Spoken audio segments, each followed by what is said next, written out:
बटिया किवें गोल होया ते उन्हें आख्या ठुड्डे खा खा के रेड़ रेड़ के ठेडे खा खा के। वाहवा चौखे साल पुरानी गल है, उदों मैं यूनान हुंदा सां। यूनान दा एक जजीरा है, उहनूं आंदे ने एविया, आ खलकीदे वाली साइड ते ना। मैं एविया दे इलाके दे विच सां ते कम कोई भी नहीं सी।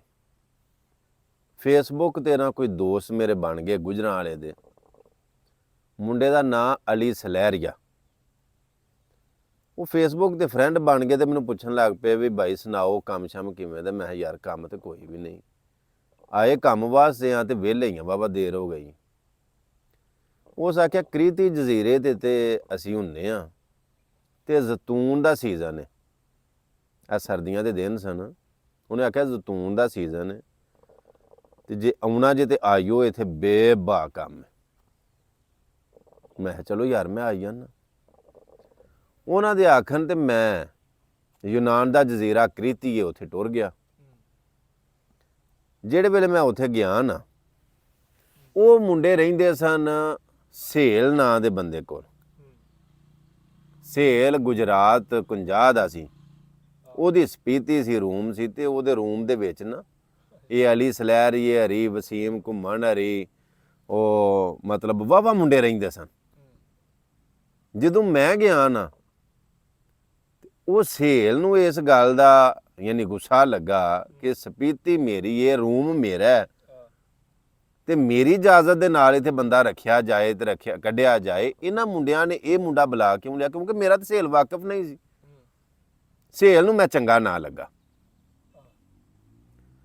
सेल की कीता बई दिहाड़े कोई 8-10 कड्ढे, 15 मेरे ख्याल च उन्हें औखियां सौखियां कड्ढे ते उन्हें ना नक दंदियां वड्डनियां शुरू कर दित्तियां। एवें जिहड़ा ना मेरा मतलब है निक्की निक्की गल तूं टोकना शुरू कर दिता। ते मैं समझदा सां इस गल नूं कि परदेस किवें कट्टिया जांदा। परदेस कट्टिया जांदा बड़ा कुछ बर्दाश्त करिए, बड़ा वड्डा जिगरा होवे, बड़ियां गल्लां बड़े हालातों वाकियात नूं सब नूं बर्दाश्त करिए, फिर परदेस कट्टिया जांदा। जज्बातीपन हो विच या सौड़ियां पै के काहलियां पै के परदेस नहीं कट्टिया जांदा। वारियां लगियां हुंदियां ने, ड्यूटियां लगियां हुंदियां ने। अज फलाने दूह ने रोटी पकानी है, हांडी पकानी है, कल फलाने दूह ने, मतलब रूम दे विच रहिंदे जो है 10-12 जी रहिंदे। वो मैं की करना अपनी वारी उत्ते ते मैं हांडी रोटी करनी हुंदी सी ना, ते दूजे मुंडियां दी वारी जदों हुंदी सी ते मैं उन्हां नाल भी हत्थ पिया पवाना। ओ यार टाइम ते गुजारना सी ना, मैं हत्थ शत्थ पिया पवाना, टाइम पिया लंघना।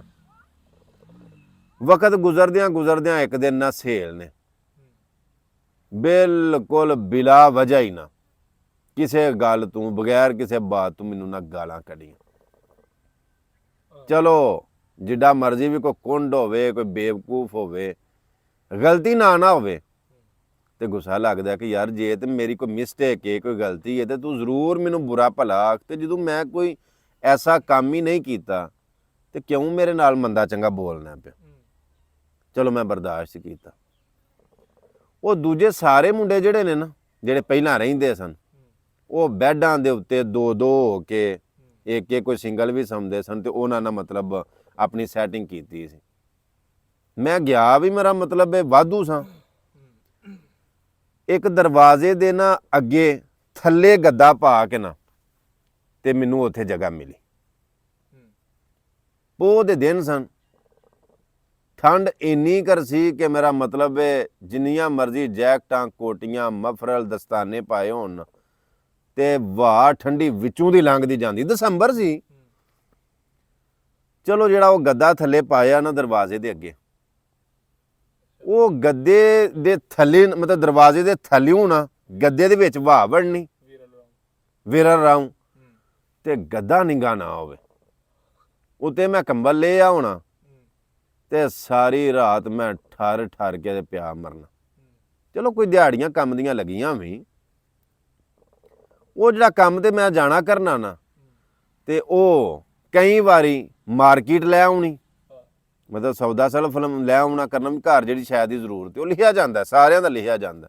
ਉਹ ਫਿਰ ਜਦੋਂ ਮਹੀਨੇ ਬਾਅਦ ਹਿਸਾਬ ਹੁੰਦਾ ਵੀ ਕਿੰਨੇ ਕਿੰਨਾ ਖਰਚਾ ਕੀਤਾ ਤੇ ਟੋਟਲ ਖਰਚਾ ਕਿੰਨਾ ਆਇਆ ਤੇ ਕਿੰਨਾ ਕਿਹਦੇ ਹਿੱਸੇ ਮਾਰਕੀਟ ਕਿੰਨੀ ਆਉਂਦੀ ਏ ਜਾਂ ਮਤਲਬ ਕਿਰਾਇਆ ਕਿੰਨਾ ਬਣਦਾ, ਬਿੱਲ ਕਿੰਨਾ ਬਣਦਾ ਵਗੈਰਾ ਵਗੈਰਾ।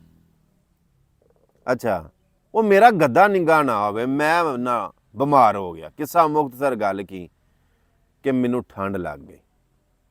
ਠੰਡ ਇੰਨੀ ਲੱਗ ਗਈ ਕਿ ਮੇਰਾ ਇਹ ਥੱਲਿਓਂ ਗੱਦੇ ਦਾ ਵਾਹ ਵੜਦੀ ਸੀ ਨਾ ਦਰਵਾਜ਼ੇ ਦੀ, ਤੇ ਉਹ ਠੰਡ ਮੇਰੇ ਕਮਰ ਨੂੰ ਨਾ ਲੱਕ ਨੂੰ ਸਿੱਧਿਆ ਨਾ ਹੋਣ ਦੇ। ਇੰਨੀ ਠੰਡ ਲੱਗੀ ਮੈਨੂੰ ਕੋਈ ਖਾਂਸੀ ਲੱਗ ਗਈ, ਬੁਖਾਰ ਹੋ ਗਿਆ ਤੇ ਮੈਨੂੰ ਸਾਹ ਦਾ ਮਸਲਾ ਬਣ ਗਿਆ। ਸਾਹ ਮੇਰਾ ਤੰਗ ਹੋ ਗਿਆ। ਮੈਂ ਜਦੋਂ ਮਤਲਬ ਇੰਨਾ ਬਿਮਾਰ ਹੋ ਗਿਆ ਨਾ, ਕਿਸੇ ਰੂਮ ਦੇ ਵਿੱਚ ਮੇਰਾ ਮਤਲਬ ਮੇਰਾ ਸਾਹਸ ਨਾ ਕੀਤਾ। ਉਹਦੀ ਇੱਕ ਵਜ੍ਹਾ ਸੁਣ ਲਓ, ਸਾਹਸ ਕਿਉਂ ਨਾ ਕੀਤਾ। ਮੁੰਡਿਆਂ ਨੂੰ ਮੇਰੇ ਨਾਲ ਪਿਆਰ ਹੈ ਸਹੀ ਸੀ, ਕਿਉਂਕਿ ਮੈਂ ਉਹਨਾਂ ਦੇ ਨਾਲ ਹੱਥ ਪਵਾਨਾ ਸਾਂ। ਮੈਂ ਮੁੰਡਿਆਂ ਦੇ ਨਾਲ ਮਤਲਬ ਹੱਥ ਵਟਾਨਾ ਹਾਂ, ਘਰ ਦੇ ਕੰਮ ਦੇ ਵਿੱਚ ਸਫਾਈ ਸੁਥਰਾਈ ਕਰਦਾ ਹਾਂ। ਮਤਲਬ ਮੁੰਡਿਆਂ ਦਾ ਮੇਰੇ ਨਾਲ ਪਿਆਰ ਸੀ, ਮੇਰਾ ਮੁੰਡਿਆਂ ਦੇ ਨਾਲ ਪਿਆਰ ਸੀ। ਲੇਕਿਨ ਉਹਨਾਂ ਮੇਰਾ ਸਾਹਸ ਇਸ ਵਾਸਤੇ ਨਾ ਕੀਤਾ ਕਿ ਜੇ ਅਸੀਂ ਵੈਸ ਦੇ ਨਾਲ ਕਰਨ ਲੱਗ ਪਏ ਨਾ, ਤੇ ਸਹੇਲ ਨੇ ਸਾਨੂੰ ਵੀ ਮਤਲਬ ਨਾ ਸੌੜਿਆਂ ਕਰ ਲੈਣਾ, ਉਹਨੇ ਸਾਡੇ ਨਾਲ ਵੀ ਨੱਕ ਦੰਦੀਆਂ ਵੱਢਣ ਲੱਗ ਪੈਣੀਆਂ ਨੇ। ਉਹ ਮਜਬੂਰ ਸਨ ਕਿਉਂਕਿ ਸਹੇਲ ਦੇ ਰੂਮ 'ਚ ਰਹਿੰਦੇ ਸਨ। ਹੁਣ ਸਮਝ ਆਈ ਜੇ ਕਿ ਮਜਬੂਰ ਬੰਦਾ ਕਿਵੇਂ ਹੁੰਦਾ। ਦਿਲ ਕਰਦਾ ਹੁੰਦਾ ਕਿ ਅਗਲੇ ਦਾ ਸਾਹਸ ਕਰੀਏ, ਲੇਕਿਨ ਕਿਸੇ ਦੇ ਵਜ੍ਹਾ ਤੋਂ ਕਿਸੇ ਦਾ ਸਾਹਸ ਬੰਦੇ ਨਹੀਂ ਕਰ ਸਕਦੇ। ਗੱਲ ਕੀ ਬਈ ਮਤਲਬ ਵਕਤ ਗੁਜ਼ਰਦਾ ਗਿਆ। ਇੱਕ ਦਿਨ ਮੈਂ ਇੰਨਾ ਬਿਮਾਰ ਹੋ ਗਿਆ ਕਿ ਮੇਰੇ ਕੋਲੋਂ ਨਾ ਉੱਠਿਆ ਹੀ ਨਾ ਜਾਵੇ ਤੇ ਸਾਹ ਮੇਰਾ ਤੇ ਆਵੇ ਹੀ ਨਾ। 1 ਮਿੰਟ ਸਾਹ ਰੁਕਣਾ ਕੋਈ ਮਾਮੂਲੀ ਗੱਲ ਨਹੀਂ ਹੁੰਦੀ। ਮਿੰਟ ਡੇਢ ਰਿਹਾ ਨਾ, ਸਾਹ ਮੇਰਾ ਰੁਕਿਆ ਰਿਹਾ। ਰੰਗ ਸੁਭਾ ਲਾਲ ਹੋ ਗਿਆ। ਵਸੀਮ ਕੋਟ ਘੁੰਮਣ ਪਿੰਡ ਉਥੋਂ ਦਾ ਮੁੰਡਾ, ਉਹ ਰੂਮ ਦੇ ਵਿੱਚ ਸੀ। ਉਹ ਅਸੀਂ ਦੂਸਰੀ ਮੰਜ਼ਲ ਤੇ ਰਹਿੰਦੇ ਸਾਂ। ਉਹ ਉਤੋਂ ਉਤਰ ਕੇ ਨਾ ਥੱਲੇ ਗਿਆ, ਮੇਰਾ ਮਤਲਬ ਦੂਸਰੇ ਘਰ। ਉੱਥੇ ਇੱਕ ਰਜ਼ਵਾਨ ਸੰਧੂ ਨਾਂ ਦਾ ਬੰਦਾ, ਉਹ ਵੀ ਗੁਜਰਾਤ ਦਾ, ਮੇਰੇ ਖਿਆਲ 'ਚ ਧਾਰੋਵਾਲ ਪਿੰਡ ਹੈ। ਜਦੋਂ ਉਹ ਜਾ ਕੇ ਉਹਨੇ ਰਜ਼ਵਾਨ ਸੰਧੂ ਨੂੰ ਦੱਸਿਆ ਕਿ ਅਵੈਸ ਜਿਹੜਾ ਮੁੰਡਾ ਸਾਡੇ ਕੋਲ ਆਇਆ ਵੇ, ਉਹਦੀ ਤਬੀਅਤ ਇੰਨੀ ਖਰਾਬ ਹੈ ਕਿ ਮਰ ਚੱਲਿਆ। ਜਦੋਂ ਵਸੀਮ ਨੇ ਜਾ ਕੇ ਇੰਨੀ ਗੱਲ ਕੀਤੀ ਨਾ, ਤੇ ਰਜ਼ਵਾਨ ਸੰਧੂ ਦਾ ਭਲਾ ਹੋਵੇ, ਉਹਨੇ ਫਟਾਫਟ ਜਨਾਬ ਗੱਡੀ ਲਿਆਂਦੀ। ਕਾਰ ਸੀ ਉਹਦੇ ਕੋਲ, ਮਾਸ਼ਾਅੱਲਾ ਸਾਬੇ ਸੀਹਤ ਨੇ, ਬੜੇ ਅੱਛੇ ਬੰਦੇ ਨੇ। ਉਸੇ ਵੇਲੇ ਉਹਨੇ ਕਾਰ ਲਿਆਂਦੀ, ਉਹਨੇ ਆਖਿਆ ਵੈਸ ਨੂੰ ਵਿੱਚ ਪਾਓ। ਜਦੋਂ ਉਹਨੇ ਗੱਡੀ ਦੇ ਵਿੱਚ ਪਾਇਆ, ਫਟਾਫਟ ਨਾ ਐਰਾ ਪੈਤਰਾ ਉੱਥੇ ਇਲਾਕਾ ਹੈ ਜਿੱਥੇ ਹਸਪਤਾਲ ਸੀ, ਫੌਰੀ ਜਨਾਬੇ ਵਾਲੀ ਉਹਨੇ ਗੱਡੀ 'ਚ ਪਾਇਆ। ਜਦੋਂ ਸਾਹ ਵੇਖਿਆ ਨਾ ਉਹਨੇ ਕਿ ਏਡਾ ਤੰਗ ਹੈ ਤੇ ਖਾਂਸੀ, ਬਲਗਮ ਤੇ ਬੁਖਾਰ ਬੇਬਾ ਹੈ। ਉਹਨੇ ਆਖਿਆ ਵੀ ਕਮ ਸੇ ਕਮ ਥੋੜਾ ਜਿਹਾ ਹਸਪਤਾਲ ਜਾਂਦਿਆਂ ਤੱਕ ਇਹਨੂੰ ਕੋਈ ਫਾਕਾ ਤੇ ਹੋਏ ਨਾ। ਅਕਰਾਮ ਨਾਂ ਦਾ ਵੜੈਚ ਨੇ, ਅਕਰਾਮ ਵੜੈਚ ਦੀ ਸਪੀਤੀ ਤੇ ਉਹਨਾਂ ਖਿਲਾਰੀ ਗੱਡੀ। ਉਥੋਂ ਮੈਨੂੰ ਉਹਨੇ ਥੋੜਾ ਜਿਹਾ ਸ਼ਹਿਦ ਚਟਾਇਆ, ਨਾਲ ਉਹਨੇ ਇੰਨਾ ਅਦਰਕ ਦਿੱਤਾ ਕਿ ਆ ਮੂੰਹ 'ਚ ਪਾ ਲਓ। ਚਲੋ ਥੋੜਾ ਜਿਹਾ ਫਰਕ ਪਿਆ। ਉਹ ਸਾਹ ਨਹੀਂ ਨਾ ਮੈਨੂੰ ਆਉਂਦਾ। ਜਿਹੜੇ ਬੰਦੇ ਦਾ ਸਾਹ ਉਖੜ ਜਾਏ ਨਾ, ਉਹਦੀ ਕੰਡ ਤੇ ਖਾਸ ਕਰ ਸਰਦੀ ਦੇ ਵਿੱਚ ਕੰਡ ਤੇ ਇੰਜ ਮਾਲਿਸ਼ ਕਰੀਏ ਨਾ, ਜਾਂ ਜਲਦੀ ਇੰਜ ਕਾਲੀ ਹੱਥ ਮਾਰੀਏ ਤੇ ਉਹਦਾ ਸਾਹ ਸੌਖਾ ਹੋ ਜਾਂਦਾ। ਉਹ ਨਾਲ ਇੱਕ ਅਬਦੁੱਲਾ ਨਾਂ ਦਾ ਮੁੰਡਾ, ਮਿਰਜ਼ਾ ਅਬਦੁੱਲਾ, ਉਹ ਵੀ ਕੋਟ ਘੁੰਮਣ ਦਾ। ਉਹ ਰਜ਼ਵਾਨ ਦੇ ਨਾਲ ਗੱਡੀ ਦੇ ਵਿੱਚ ਬੈਠਾ ਤੇ ਉਹਨੇ ਮੇਰੀ ਕੰਡ ਦੇ ਉੱਤੇ ਇੰਜ ਹੱਥ ਮਾਰਿਆ, ਝੱਸਿਆ, ਤੇ ਮੇਰਾ ਕੋਈ ਸਾਹ ਸੌਖਾ ਹੋਇਆ। ਤੇ ਹਸਪਤਾਲ ਜਦੋਂ ਵੱਪੜੇ ਹਨ, ਜਾ ਕੇ ਉੱਥੋਂ ਮੇਰਾ ਮਤਲਬ ਚੈੱਕਅਪ ਕਰਾਇਆ। ਮੇਰੇ ਕੋਲ ਤੇ ਪੇਪਰ ਉਦੋਂ ਕੋਲ ਨਹੀਂ ਸਨ। ਉਹਨਾਂ ਨੇ ਆਪਣੇ ਪੇਪਰਾਂ ਤੇ ਮਤਲਬ ਮੈਨੂੰ ਚੈੱਕਅਪ ਕਰਾਇਆ। ਉਹਨਾਂ ਨੇ ਆਖਿਆ ਇਹਨੂੰ ਕੋਈ ਹੋਰ ਮਸਲਾ ਨਹੀਂ, ਇਹਨੂੰ ਠੰਡ ਲੱਗ ਗਈ। ਸਾਹ ਦਾ ਮਸਲਾ ਵੀ ਤਾਂ ਹੀ ਬਣਿਆ, ਬੁਖਾਰ ਬਲਗਮ ਸਾਰਾ, ਇਹਨੂੰ ਠੰਡ ਲੱਗੀ। ਤੈਨੂੰ ਆਖੋ ਕੰਮ ਨਾ ਕਰੇ, ਆਰਾਮ ਕਰੇ ਜਾ ਕੇ ਤੇ ਆਹ ਦਵਾਈ ਖਾਏ। ਉਹਨਾਂ ਨੇ ਇਨਹੇਲਰ ਦਿੱਤਾ ਉਹ ਸਾਹ ਵਾਸਤੇ ਨਾ। ਚਲੋ ਮੈਂ ਵਾਪਸ ਆਇਆ ਤੇ ਸਹੇਲ ਨੇ ਹੀ ਪੁੱਛਿਆ ਬਈ ਤੈਨੂੰ ਕੀ ਹੋਇਆ, ਤੇਰੀ ਤਬੀਅਤ ਇੰਨੀ ਕਿਉਂ ਖਰਾਬ ਹੋਈ ਏ, ਤੈਨੂੰ ਮਤਲਬ ਕੀ ਮਸਲਾ ਬਣਿਆ। ਜਾਂ ਪੁੱਤਰ ਤੂੰ ਸਾਡੇ ਕੋਲ ਪ੍ਰਾਹੁਣਾ ਏ, ਕੋਈ ਗੱਲ ਨਹੀਂ, ਰੂਮ ਸਪੀਤੀਆਂ ਰਹਿਣ ਵਾਸਤੇ ਹੀ ਹੁੰਦੀਆਂ ਨੇ, ਜਾਂ ਅਸੀਂ ਵੀ ਕਿਰਾਏ ਤੇ ਹੀ ਆ, ਤੂੰ ਸਾਡਾ ਪ੍ਰਾਹੁਣਾ ਏ, ਕੋਈ ਗੱਲ ਨਹੀਂ। ਪਰਦੇਸ ਦੇ ਵਿੱਚ ਮੇਰਾ ਮਤਲਬ ਹੈ ਵਕਤ ਇੰਝ ਹੀ ਗੁਜ਼ਰਦਾ ਨਾ। ਚਲੋ ਮੈਂ ਬਿਮਾਰ ਨਹੀਂ ਉੱਠ ਕੇ ਨਾ, ਤੇ ਉਹ ਘਰ ਦਾ ਕੰਮ ਸ਼ਾਮ ਜਿਹੜਾ ਸਫਾਈ ਸੁਥਰਾਈ ਹੁੰਦੀ ਸੀ, ਜਾਂ ਲੈਟਰੀਨਾਂ ਸਾਫ਼ ਕਰਨੀਆਂ ਆਪਣੇ ਘਰ ਦੀਆਂ, ਤੇ ਭਾਰੀ ਬੋਕਰ ਕਰ, ਪਰੋਲੀ ਸਰੋਲੀ ਮਾਰ, ਭਾਂਡੇ ਛਾਂਡੇ ਧੋ, ਰੂਮਾਂ ਦੇ ਵਿੱਚ ਫਿਰ ਇਹੀ ਬਾਹਰ ਹੁੰਦਾ।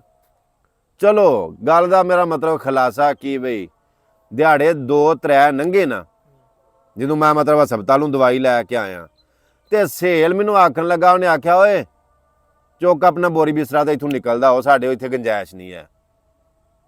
ਲਓ ਜੀ, ਮੇਰਾ ਮਤਲਬ ਹੈ ਉੱਥੇ ਸਲਾਮ ਦੁਆ ਆਪਣੀ ਥੋੜਿਆਂ ਜਿਹਾ ਦਿਨਾਂ ਦੇ ਵਿੱਚ ਮਾੜੀ ਮੋਟੀ ਗਰੀਕੀ ਬੋਲ ਕੇ ਤੇ ਉਹਨਾਂ ਗੋਰਿਆਂ ਦੇ ਨਾਲ ਜਿਹੜੀ ਥੋੜੀ ਬਹੁਤੀ ਬਣਾਈ ਸੀ 15-20 ਦਿਨਾਂ ਦੇ ਵਿੱਚ, 1 ਮਹੀਨੇ 'ਚ ਕਿੰਨੀ ਕੁ ਵੀ ਬਣ ਜਾਂਦੀ। ਚਲੋ ਮੇਰਾ ਮਤਲਬ ਥੋੜਾ ਜਿਹਾ ਨਾ ਆਪਣਾ ਉੱਥੇ ਸਹਾਰਦਾ ਸਾਂ ਪਿਆ। ਉਹਨੇ ਆਖਿਆ ਨਿਕਲਦਾ ਹੋ ਇੱਥੋਂ। ਰਾਤ ਦੇ ਤਕਰੀਬਨ 8:30 ਦਾ ਟਾਈਮ ਸੀ, ਸਰਦੀਆਂ ਦੇ ਦਿਨ, ਨਿੱਕੀ ਨਿੱਕੀ ਬਰਫ਼ਬਾਰੀ ਪਈ ਹੁੰਦੀ ਸੀ, ਮੈਨੂੰ ਡਾਢਾ ਯਾਦ। ਜਦੋਂ ਸਹੇਲ ਨੇ ਆਖਿਆ ਨਾ ਇੱਥੋਂ ਨਿਕਲਦਾ ਹੋ, ਤੇ ਕਿਸੇ ਮੁੰਡੇ ਨੇ ਸਹੇਲ ਨੂੰ ਡੱਕਿਆ ਨਾ ਕਿ ਯਾਰ ਨਹੀਂ ਅਸਾਂ ਇਹਨੂੰ ਬੁਲਾਇਆ ਹੈ, ਸਾਡਾ ਪ੍ਰਾਹੁਣਾ ਹੈ ਜਾਂ ਸਾਡੇ ਪੰਜਾਬ ਦਾ ਵੇ, ਸਾਡੇ ਆਪਣੇ ਇਲਾਕੇ ਦਾ ਵੇ, ਕਿਸੇ ਵੀ ਨਾ ਸਹੇਲ ਅੱਗੇ ਗੱਲ ਕੀਤੀ। ਕਿਉਂ ਕਿ ਉਹ ਡਰਦੇ ਸਨ ਇਸ ਗੱਲ ਤੋਂ ਕਿ ਜੇ ਅਸਾਂ ਵੈਸ ਦੀ ਹਮਾਇਤ ਕੀਤੀ ਤੇ ਸਹੇਲ ਜੀ ਕਰੇ ਸਾਨੂੰ ਵੀ ਆਖੇ ਤੁਸੀਂ ਵੀ ਇੱਥੋਂ ਨਿਕਲਦੇ ਹੋਵੋ। ਉਹ ਆਪਣਾ ਮੇਰਾ ਮਤਲਬ ਹੈ ਅੱਗਾ ਵਹਿੰਦੇ ਸਨ ਪਏ। ਉਹਨਾਂ ਕੋਈ ਗੱਲ ਨਾ ਕੀਤੀ, ਸਹੇਲ ਨੇ ਮੈਨੂੰ ਕੱਢ ਛੜਿਆ। ਮੈਂ ਕਿਹਾ ਹਿਸਾਬ ਕਰੋ ਜੀ, ਜਿਹੜਾ ਕੋਈ ਲੈਣ ਦੇਣ ਹੈ ਉਹ ਤੇ ਕਲੀਅਰ ਕਰ ਜਾਣ। ਚਲੋ ਮੈਂ ਤੁਹਾਨੂੰ ਦੱਸਿਆ ਵੀ ਉਹ ਮਾਰਕੀਟ ਮੈਂ ਲਿਆਉਂਦਾ ਰਿਹਾ, ਜਿਹੜੇ ਮੇਰਾ ਮਤਲਬ ਉਹ ਖਰਚਾ ਆਇਆ ਮਹੀਨੇ ਦਾ ਉਹ ਮੇਰੇ ਉੱਤੇ ਪੈਣਾ ਸੀ। ਜਦੋਂ ਮੇਰਾ ਹਿਸਾਬ ਹੋਇਆ ਤੇ ਮੈਨੂੰ ਪਤਾ 35 ਕਿ 37 ਯੂਰੋ ਮੈਨੂੰ ਲੈਣੇ ਆਏ। ਚਲੋ ਲੈ ਕੇ ਤੇ ਮਤਲਬ ਮੈਂ ਖਰਚੇ ਇਹਨਾਂ ਘਰ ਛੜਿਆ ਸੀ, ਉਹ ਲੈ ਕੇ ਤੇ ਮੈਂ ਜਨਾਬ ਘਰੋਂ ਨਿਕਲ ਗਿਆ। ਕਿਸੇ ਬੰਦੇ ਨੇ ਮੈਨੂੰ ਡੱਕਿਆ ਕਿ ਯਾਰ ਰਾਤ ਦੇ 8, 8:30, 9 ਪੇ ਵੱਜਦੇ ਨੇ, ਕਿੱਥੇ ਚੱਲਣਾ ਇਸ ਵੇਲੇ? ਤੇ ਬੱਸ ਵੀ ਨਹੀਂ ਲੱਭਣੀ ਵਾਪਸ ਥੀਨੇ ਜਾਣ ਵਾਲੀ, ਕਿੱਥੇ ਜਾਏਦਾ ਇਸ ਵੇਲੇ?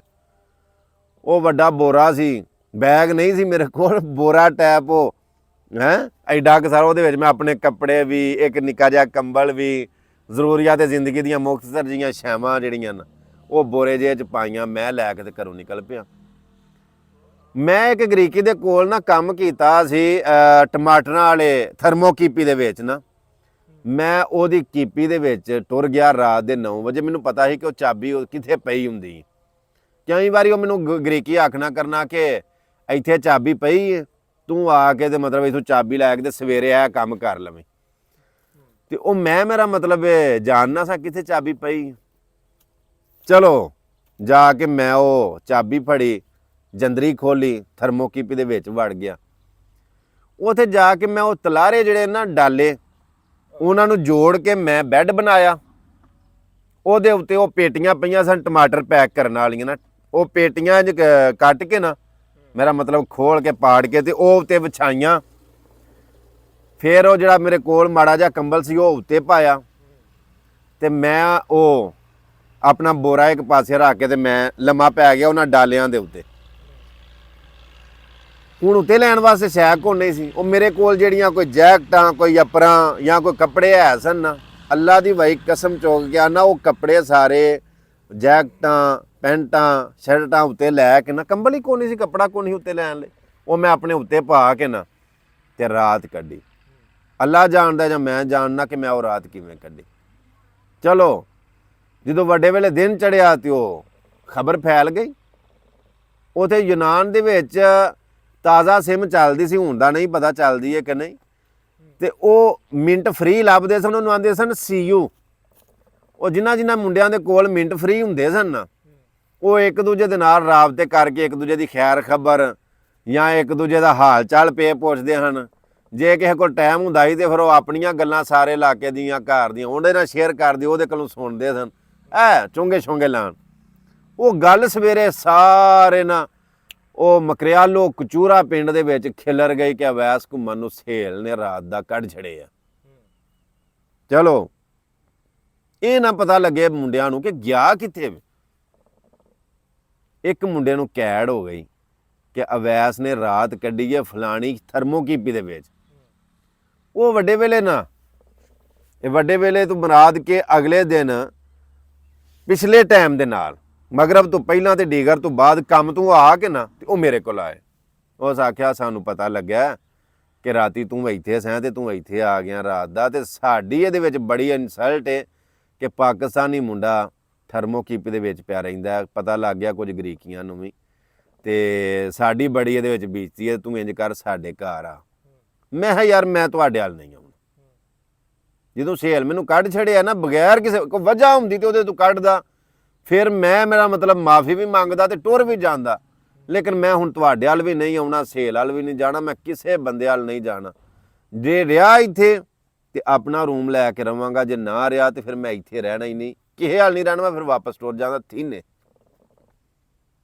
ਉਹਨੇ ਆਖਿਆ ਚਲੋ ਜਿੰਨਾ ਚਿਰ ਰੂਮ ਨਹੀਂ ਨਾ ਅੱਗੋਂ ਲੱਭਦਾ ਉਹਨਾਂ ਚਿਰ ਟਾਈਮ ਗੁਜ਼ਾਰਨ ਵਾਸਤੇ 1-2 ਦਿਨ ਹਫਤਾ ਸਾਡੇ ਕੋਲ ਤੇ ਆਈ ਆ। ਮੈਂ ਨਹੀਂ ਬਾਈ। ਮੇਰਾ ਇੱਕ ਹੋਰ ਨਿੱਕੋ ਨਾਂ ਦਾ ਮੁੰਡਾ ਵਾਕਫ ਸੀ, ਮੈਂ ਉਹਦੇ ਨਾਲ ਗੱਲ ਕੀਤੀ, ਮੈਂ ਹੈ ਜਾਂ ਮੈਨੂੰ ਨਾ ਇੱਕ ਕਮਰਾ ਰੂਮ ਚਾਹੀਦਾ ਬਸ, ਬਹੁਤਾ ਨਹੀਂ, ਇੱਕ ਕਮਰਾ ਲੱਭ ਜੇ, ਇੱਕੋ ਹੀ ਉਹਦੇ 'ਚ ਬੈੱਡ ਹੋਵੇ, ਮੈਂ ਰਹਿਣਾ ਤੇ ਇਕੱਲਿਆਂ ਰਹਿਣਾ, ਹੋਰ ਮੇਰੇ ਨਾਲ ਮੁੰਡਾ ਵੀ ਦੂਸਰਾ ਕੋਈ ਨਹੀਂ। ਉਸ ਆਖਿਆ ਮਿਲ ਜਾਏਗਾ, ਕੋਈ ਪਰੇਸ਼ਾਨੀ ਵਾਲੀ ਗੱਲ ਕੋਈ ਨਹੀਂ। 130 ਯੂਰੋ ਦਾ ਮਹਾਨਾ ਕਿਰਾਇਆ ਸੀ ਉਹਦਾ। ਇੱਕ ਮੈਨੂੰ ਰੂਮ ਲੱਭਾ, ਉਹਦੇ ਵਿੱਚ ਇੱਕ ਸਾਈਡ ਤੇ ਵਾਸ਼ਰੂਮ, ਵਿੱਚ ਹੀ ਛੋਟਾ ਜਿਹਾ ਕਿਚਨ, ਇੱਕ ਬੈੱਡ ਲੱਗਾ, ਇੱਕ ਸੇਫ ਅਲਮਾਰੀ ਪਈ। ਯਕੀਨ ਕਰੋ ਉਹ ਮਤਲਬ ਮੈਨੂੰ ਉਹਨੇ ਅਗਲੇ ਦਿਨ ਹੀ ਲੈ ਦਿੱਤਾ, ਚਾਬੀ ਮੈਨੂੰ ਮਿਲ ਗਈ। ਮੈਂ ਆਪਣਾ ਸਮਾਨ ਥਰਮੋਕੀਪੀ 'ਚ ਚੁੱਕਿਆ ਤੇ ਉੱਥੇ ਰੂਮ 'ਚ ਟੁਰ ਗਿਆ। ਅਗਲੇ ਦਿਨ ਮੈਂ ਜਾ ਕੇ ਅੱਡੇ ਤੇ ਖਲੋਤਾ, ਮਜ਼ਦੂਰਾਂ ਵਾਲੇ ਅੱਡੇ ਤੇ ਵੀ ਕੋਈ ਕੰਮ ਤੇ ਲੈ ਆਈਏ, ਚਲੋ ਮਤਲਬ ਮੈਂ ਕੰਮ ਤੇ ਜਾਣ ਲੱਗ ਪਿਆ। ਅੱਲਾ ਦਾ ਐਡਾ ਫਜ਼ਲ ਹੋਇਆ, ਜਿੰਨਾ ਚਿਰ ਮੈਂ ਇੱਥੇ ਸਾਂ ਉਹਨਾਂ 'ਚ ਕੁਦਰਤੀ ਸਬਾਬੀ ਨਾ ਲੱਗਾ, ਕਿਤੇ ਦਿਹਾੜੀਆਂ ਨੇ ਘੱਟ ਵੱਧ ਲੱਗੀਆਂ ਸੀ, ਉਂਝ ਘੱਟ ਵੱਧ। ਅੱਡੇ ਤੇ ਮੈਂ ਖਲੋਂਦਾ ਹੁੰਦਾ ਹਾਂ ਜਾ ਕੇ ਮਜ਼ਦੂਰਾਂ ਵਾਲੇ ਤੇ। ਜਦੋਂ ਮੈਂ ਉੱਥੇ ਆਪਣੇ ਰੂਮ 'ਚ ਗਿਆ ਤੇ ਅੱਲਾ ਦੀ ਜ਼ਾਤ ਨੇ ਇੰਜ ਦਾ ਸਬੱਬ ਬਣਾਇਆ ਕਿ ਮੇਰੀ ਕੋਈ ਦਿਹਾੜੀ ਟੁੱਟੀ ਨਾ, ਕਈ ਵਾਰੀ ਡਬਲ ਲੱਗ ਜਾਣੀ ਕਰਨੀ। ਇੱਕ ਵਾਰੀ ਕੰਮ ਤੋਂ ਆਉਣਾ ਤੇ ਹੋਰ ਕਿਸੇ ਨੇ ਲੈ ਜਾਣਾ, ਉਹ ਵੀ ਲਾਉਣ ਨਹੀਂ ਕਰਨੀ। ਅੱਲਾ ਦੀ ਜ਼ਾਤ ਨੇ ਐਡਾ ਫਜ਼ਲ ਕੀਤਾ। ਫਿਰ ਉਹ ਮੁੰਡੇ ਜਿਹੜੇ ਸੇਲ ਤੋਂ ਡਰਦਿਆਂ ਮੈਨੂੰ ਬੁਲਾਉਂਦੇ ਨਹੀਂ ਸਨ ਹੁੰਦੇ, ਉਹ ਮੁੰਡੇ ਵੀ, ਫਿਰ ਦੂਸਰੇ ਮੁੰਡੇ ਵੀ, ਸਾਰੇ ਮਾਸ਼ਾਅੱਲਾ ਸਾਹਬ ਹਸੀਅਤ ਔਰ ਬੜੇ ਅੱਛੇ ਮੁੰਡੇ। ਮੈਂ ਉਹਨਾਂ ਦੀ ਮਜਬੂਰੀ ਦੀ ਵਜ੍ਹਾ ਤੋਂ ਉਹਨਾਂ ਨੂੰ ਗਲਤ ਨਹੀਂ ਆਉਂਦਾ, ਉਹਨਾਂ ਦੀ ਮਜਬੂਰੀ ਸੀ ਵੀ ਕਿਤੇ ਸੇਲ ਨਾ ਸਾਡੇ ਨਾਲ ਨਾਰਾਜ਼ ਹੋਈ। ਉਂਝ ਬੜੇ ਅੱਛੇ ਸਨ ਸਾਰੇ, ਅੱਜ ਵੀ ਮੈਂ ਉਹਨਾਂ ਨੂੰ ਅੱਛੇ ਲਫ਼ਜ਼ਾਂ ਨਾਲ ਯਾਦ ਕਰਨਾ। ਫਿਰ ਉਹ ਸਾਰੇ ਮੇਰੇ ਕੋਲ ਆਉਣ ਲੱਗ ਪਏ, ਮੈਨੂੰ ਮਿਲਣ ਲੱਗ ਪਏ, ਮੈਂ ਵੀ ਉਹਨਾਂ ਕੋਲ ਜਾਣ ਲੱਗ ਪਿਆ। ਵਕਤ ਇੰਜ ਦਾ ਬਦਲਿਆ ਕਿ ਅੱਲਾ ਦੀ ਜ਼ਾਤ ਨੇ ਐਡੀ ਰਹਿਮਤ ਕੀਤੀ ਕਿ ਉੱਥੋਂ ਬੜੇ ਲੱਖਾਂ ਰੁਪਈਏ ਕਮਾਏ ਮਿਹਨਤ ਮਜ਼ਦੂਰੀ ਕਰਕੇ। ਕਹਿਣ ਦਾ ਮਕਸਦ ਇਹ ਵੇ, ਇਹ ਜਿਹੜਾ ਤਜਰਬਾ ਹਾਸਲ ਹੁੰਦਾ ਹੈ, ਜਿਹੜਾ ਮੇਰਾ ਮਤਲਬ ਤੁਹਾਨੂੰ ਤਜਰਬਾ ਮਿਲਦਾ ਹੈ, ਐਵੇਂ ਨਹੀਂ ਮਿਲ ਜਾਂਦਾ।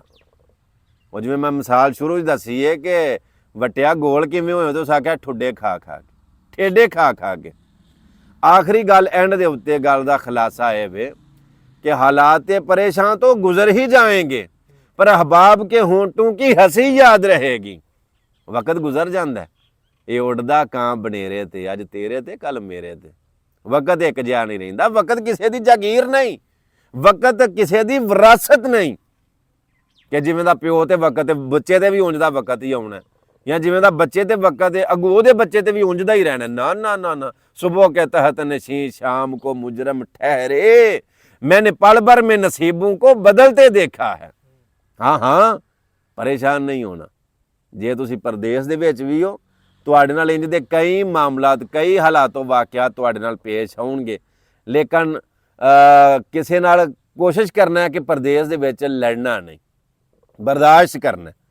जे बिल्कुल तुहाडी बर्दाश्त तो बावजूद भी कोई तुहाडे नाल गलत करदा, अगों तुसां गलत नहीं करना, कोशिश करनी किनारा कर जाना। वो अल्लाह वेंदा ना पे उत्ते, वो तुहाडे नाल इंसाफ करेगा और बेहतरीन इंसाफ करने वाला। दूसरे नंबर के उत्ते गल सिर्फ ये वे कि मैं शुक्रिया अदा करना उन्होंने दोस्तों का, उन्होंने प्यार वालियां दा कि जिन्हें मेरे नाल उत्थे माशाअल्लाह बड़ा अच्छा तामन किया। एक बार फिर उन्होंने सारियां दा बहुत ज़्यादा शुक्रिया। सहेल तरखान साहब का भी बहुत ज़्यादा शुक्रिया, तरखान संजाद दे उन्हों का भी बहुत ज़्यादा शुक्रिया कि माशाअल्लाह उन्होंने मेरे नाल इस तरह का तामन किया।